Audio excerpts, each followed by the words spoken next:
निकिता भगत, मैं आपकी biology educator था। आज हम लोग डिस्कस करने वाले लाइसोसोम के बारे में। मैंने आप लोग को प्रीवियस क्लास में किसके बारे में, mitochondria and then endoplasmic reticulum and then Golgi apparatus के बारे में बताया था। आज हम डिस्कस कर रहे हैं लाइसोसोम एंड वैक्यूल के बारे में। लाइसोसोम क्या होता है, लाइसोसोम क्या होंगे, ये क्या करते हैं, इनमें प्रेजेंट होते हैं डाइजेस्टिव एंजाइम। और ये डाइजेस्टिव एंजाइम क्या करते हैं, जो भी प्रोटीन, कार्बोहाइड्रेट, लिपिड जो रहेगा इसको डाइजेस्ट करने में हेल्प करेंगे, क्योंकि इसमें प्रेजेंट होते हैं एंजाइम। ठीक है, तो स्टार्टिंग करते हैं लाइसोसोम की कि इसके फंक्शन क्या होंगे लाइसोसोम के। तो फर्स्ट हम बात कर रहे हैं किसकी, लाइसोसोम की। क्या क्या कैरेक्टर्स होंगे। लाइसोसोम को बोला जाता है सुसाइडल बेग। ये है एक न्यूक्लियस, और इस न्यूक्लियस में सेल है, ये न्यूक्लियस हो गया। अब इस न्यूक्लियस में ये हो गया क्या, न्यूक्लियस। अब इस न्यूक्लियस में प्रेजेंट होते हैं लाइसोसोम, और सिंगल मेम्ब्रेन बाउंड होते हैं क्या, लाइसोसोम। ठीक है, कहाँ प्रेजेंट है भाई, साइटोप्लाज्म में। ठीक है, अब ये लाइसोसोम प्रेजेंट है, इसको बोला जाता है सुसाइडल बैग। क्या बोलेंगे इसको, सुसाइडल बैग। सुसाइडल बैग क्यों बोला गया, क्योंकि इसमें इसलिए बोला गया, इसमें डिफरेंट टाइप के एंजाइम प्रेजेंट होते हैं। देन ये कैसा है, सिंगल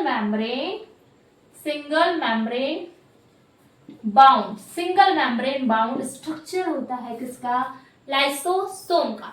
इसमें डिफरेंट टाइप के हाइड्रोलाइटिक एंजाइम प्रेजेंट होंगे। और कौन कौन से एंजाइम होते हैं तो वो भी डिस्कस करेंगे। इसमें क्या होंगे, प्रेजेंट हाइड्रोलाइटिक एंजाइम। अब ये हाइड्रोलाइटिक एंजाइम जैसे कि फॉर एग्जांपल कौन कौन से एंजाइम होंगे, जिसको बोलते हैं हाइड्रोलाइजेस। हाइड्रोलाइजेस एंजाइम में आ जाएगा क्या, फर्स्ट आ जाएगा जिसको बोलेंगे लाइपेज आ जाएगा, एंड देन प्रोटीएजेस और कार्बोहाइड्रेजेस। ये एंजाइम इसमें क्या होते हैं, प्रेजेंट होते हैं। अब ये एंजाइम तो प्रेजेंट होते हैं भाई लाइसोसोम में, बट ये फंक्शन कैसे करेंगे, ये फंक्शन कैसे करते हैं, जब ये कैसे होंगे, एक्टिव फॉर्म में। और वो एक्टिव फॉर्म में कब होंगे भाई, वो होते हैं एसिडिक पीएच पर। एसिडिक पीएच मींस कैसा होगा, जब पीएच मान जो रहेगा, पीएच वैल्यू रहेगी 7 से लेस देन रहेगी, 7 से नीचे, और 7 से ऊपर रहता तो बेसिक नेचर, एंड देन 7 रहता तो न्यूट्रल नेचर का रहता है। That's clear. तो ये हो गया क्या, इसके कुछ कैरेक्टरिस्टिक। देन इसके साथ में इसमें जो एंजाइम रहेंगे वो कैपेबल रहेंगे carbohydrate, protein and then lipid इसको डाइजेस्ट करने में। तो नेक्स्ट कैरेक्टर की बात करते हैं कि जो लाइसोसोम और वैक्यूल्स है, ये बहुत छोटा टॉपिक है वैसे, और इजी भी है, तो आप लोग को बहुत इजीली ये लर्न हो जाएगा किसके बारे में, लाइसोसोम के बारे में। तो नेक्स्ट कैरेक्टर आ जाएगा, this enzyme are capable of digesting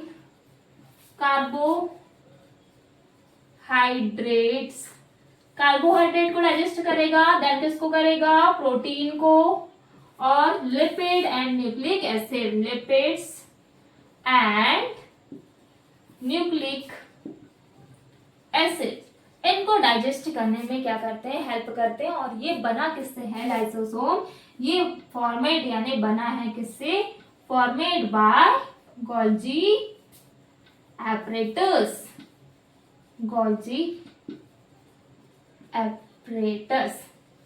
इससे बना है क्या, लाइसोसोम। कैरेक्टर समझ में आ गए, क्या है लाइसोसोम। लाइसोसोम होता है क्या, सुसाइडल बैग बोलते हैं। इसमें हाइड्रोलाइज बहुत सारे एंजाइम प्रेजेंट होते हैं, डाइजेस्टिव एंजाइम होते हैं जो carbohydrate, protein, lipid, fat, nucleic acid को डाइजेस्ट करने में हेल्प करते हैं। इसको सुसाइडल बैग बोला जाता है, सिंगल मेम्ब्रेन बाउंड होता है।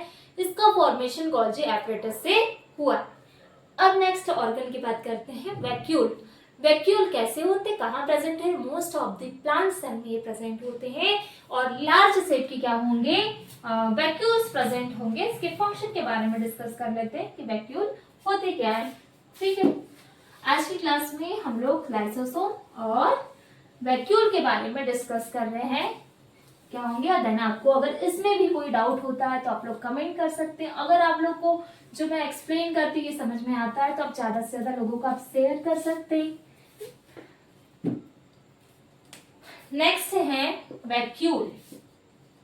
वैक्यूल क्या होंगे, ये कैसे हैं, लाइक एग्जाम्पल के लिए सेल हो गई, सेल में हो गया न्यूक्लियस, और न्यूक्लियस में बड़े से क्या प्रेजेंट होते हैं, vacuole.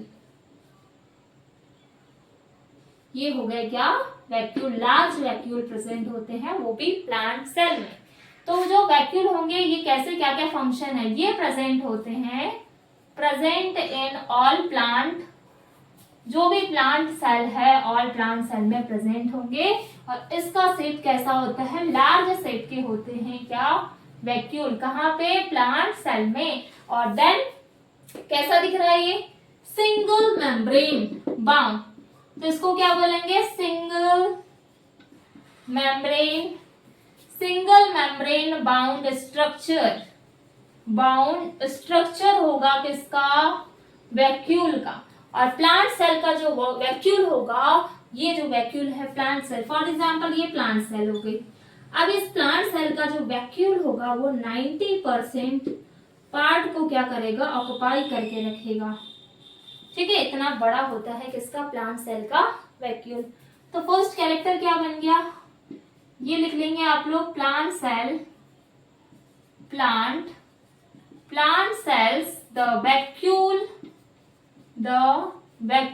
can occupy up to 90% of the volume of the cell, cell का 90% जो पार्ट रहेगा, वॉल्यूम इसका क्या घेरा हुआ रहेगा, 90% पार्ट वैक्यूल इसको एरिया को कवर करके रखेगा। क्लियर हो गया, क्या हेल्प कर रहा है इसमें, स्टोर रहेगा, क्या क्या चीजें स्टोर रहेगी, ऑर्गेनिक एसिड रहेंगे, एक्सक्रीटरी मटेरियल, वेस्ट प्रोडक्ट, ये रहते हैं इसमें स्टोर, कंटेन एंड स्टोर रहेंगे किसमें, वैक्यूल में, ठीक है। बहुत शॉर्ट फॉर्म में मैं इनके कैरेक्टर बताती हूँ आपको। जो एनसीईआरटी की जो लाइन दी है उसमें बहुत सारे ऐसे लॉन्ग लॉन्ग लाइन में दिया हुआ है, तो आप लोग 1-2 लाइन को अंडरलाइन करते चलेंगे एंड देन एनसीईआरटी पे फोकस करेंगे मेन। नेक्स्ट कैरेक्टर क्या हो जाएगा,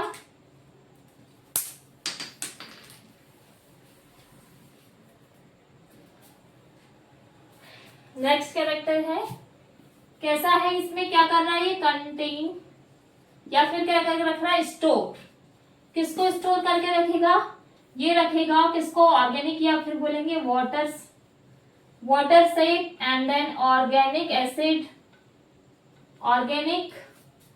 एसिड को स्टोर करके रखेगा। देन उसके साथ में क्या आएंगे, एक्सक्रीटरी एंड वेस्ट प्रोडक्ट, इनको क्या करके रखता है, ये स्टोर करके रखता है कौन, एंड देन इसके साथ में हेल्प करता है ट्रांसपोर्ट ऑफ आयन। अब ये जो आयंस रहेंगे इसका ट्रांसपोर्ट करेगा एक्टिव, और एक्टिव ट्रांसपोर्ट मीन्स क्या होता है, ये मैंने प्रीवियस क्लास में आपको बताया। एक्टिव ट्रांसपोर्ट मीन्स जिसमें जो सब्सटेंस रहेंगे या आयंस रहेंगे, जैसे फॉर एग्जांपल ये सब्सटेंस है, ये कैसे रहेंगे, lower concentration to higher, cell के अंदर जो ट्रांसपोर्ट होगा भाई, जैसे ये लोअर कंसेंट्रेट में है तो ये कैसा हो जाएगा, हायर कंसेंट्रेशन, ऐसा ट्रांसपोर्ट होता है, इसको बोलते हैं क्या, एक्टिव ट्रांसपोर्ट, ठीक है। नेक्स्ट कैरेक्टर आ जाएगा कि ये कैसा है, ये है, इसके एग्जांपल में आ जाएगा कि यह होता है अमीबा। जैसे अमीबा में होता है कॉन्ट्रैक्टाइल वैक्यूल, क्या होता है अमीबा में, कॉन्ट्रैक्टाइल वैक्यूल। अब ये जो कॉन्ट्रैक्टाइल वैक्यूल प्रेजेंट होता है, ये कहाँ इंपॉर्टेंट होता है, contractile vacuoles is important for excretion, जो एक्सक्रीशन होता है इसमें हेल्प करता है क्या, अमीबा में जो वैक्यूल रहेंगे वो इम्पोर्टेंट रोल किसमें, इम्पोर्टेंट रोल प्ले करेंगे, एक्सक्रीशन में, ठीक है। देन वैसे ही फूड वैक्यूल भी प्रेजेंट होते हैं प्रोटिस्टा में, क्या बोलते हैं, फूड वैक्यूल। और ये फूड वैक्यूल क्या करते हैं, मेन इसका जो रहता है ये इनगल्फिंग मीन्स अंदर की ओर लेना, इनगल्फिंग द फूड पार्टिकल, जो भी फूड पार्टिकल रहेंगे उनको अंदर लेने का काम करते हैं। किसमें? वैक्यूल का काम रहता है किसको? फूड पार्टिकल को इनगल्फिंग करना है, यानी अंदर की ओर लेने का काम करते हैं। ठीक है, तो समझ में आ गया होगा कि फूड वैक्यूल क्या होते हैं, इसके कैरेक्टर्स क्या होते हैं इसके बारे में। तो वैक्यूल क्लियरली हो गया होगा। कहाँ प्रेजेंट होता है? प्लांट सेल में बड़ा वैक्यूल प्रेजेंट होता है प्लांट सेल में। स्टोरेज का काम करता है। कैसे स्टोरेज? ट्रांसपोर्ट ऑफ आयंस का भी हेल्प करेगा। ठीक है, तो ये हो गया क्या हमारा जो टॉपिक क्या पढ़ा है मैंने आज, लाइसोसोम एंड देन वैक्यूल के बारे में। अगर आप लोग को इसमें कोई भी डाउट होता है तो आप लोग कमेंट कर सकते हैं। देन आपको मेरा वीडियो पसंद आता है प्लीज़ लाइक एंड सब्सक्राइब करिए। So thank you.